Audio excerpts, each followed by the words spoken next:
আছে, শুকতে হবে দেওয়ার জলটা। Good evening, welcome back to my channel. আমার চ্যানেলে সবাইকে স্বাগত। আজকে অফিস থেকে এলাম, অফিস থেকে এসে আজকে রান্না বান্না শুরু করে দিয়েছি। একটু নির্দিষ্ট পরিমাণ রাইস আছে, আর আজকে শিম আলু হবে, এই বছরের প্রথম শিম তরকারি বন্ধুরা। তো চলুন বন্ধুরা, ভিডিও আগে বাড়ানো যাক।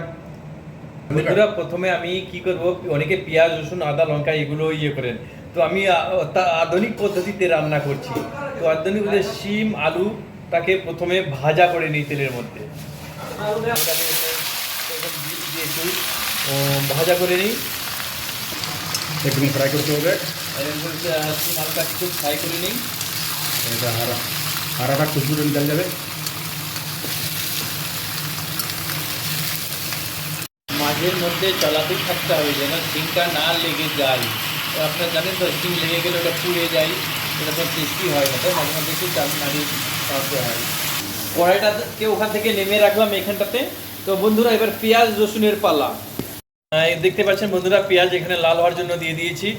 পরে আবার আদা কাঁচা লঙ্কা রসুন মিক্স করা আছে আমার মিক্সারে। দেখুন বন্ধুরা, এখন আমার মশলা টশলা দিচ্ছি আমি ওখানে পাতিলার মধ্যে। আমি আপনাদের দেখাচ্ছি ঘুরিয়ে ঘুরিয়ে। দেখুন এটা শিম তরকারি, শিম ভাজাটা প্রথমে শিমটা ভাজা হয়ে গেছে। এবার আমি কড়াইয়ের দিকে দেখাচ্ছি আপনাদের। একটা শিমটা কত সুন্দর করে ভাজা হয়েছে দেখতে পাচ্ছেন, হেভি ভাজা হয়েছে খুব। এবার দেখুন পেঁয়াজ রসুন আদা যেটা ছিল আর এখানে পাউডার টাউডার সব দিয়ে এটাকে মশলাটাকে রেডি করছি। এবার লাল লঙ্কা গুঁড়া দিচ্ছি। মাঝে মধ্যে শিমটা চালিয়ে নিতে হয়। শিমটা এখানে দিয়ে দিলাম, মশলাগুলোকে সুন্দরভাবে মিক্স করছি। মনে হচ্ছে এখনই তৈরি হয়ে গেছে। এমন সুস্বাদু টেস্টি শিম আলুর তরকারি, সুস্বাদু শিম আলুর তরকারি বন্ধুরা। আর যেটা আদা মশলা ছিল, যে জলটা ছিল সেই জলটা দিয়ে ওটা এখন ঢেলে দিলাম। আবার সুন্দর করে একটু মিক্স করে নেই। গ্যাসটা একটু তেজ করে দিলাম। একটু হালকা পরিমাণ জল দিয়ে এটাকে ঢেকে দেবো। এখন কিছু হয়ে গেছে, এটা এখন ঢেকে রেখে দিলাম কিছুক্ষণ সিদ্ধ হোক। মাঝে মধ্যে নাড়িয়ে চাড়িয়ে দেখতে হবে। দেখতেই পাচ্ছেন পরিস্থিতি এখন খুব সুন্দর একটা আকৃতি চলে এসেছে। এখন দেখছি মোটামুটি হওয়ার মুখে সবজিটা।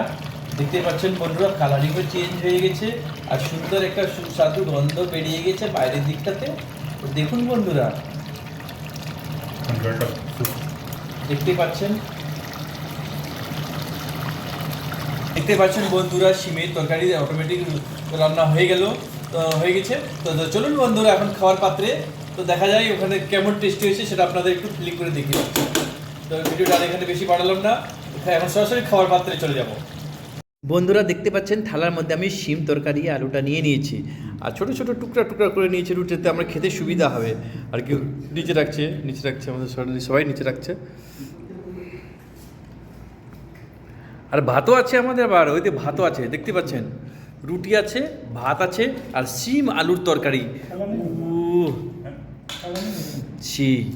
আমি তাদের রুটিটা শেষ করে নিই।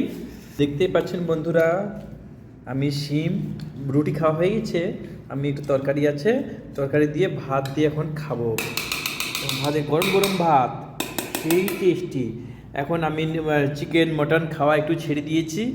এখন আমি ভেজিটেবিলের দিকে একটু ধ্যান বেশি দিয়েছি, বুঝতে পারছেন আপনারা।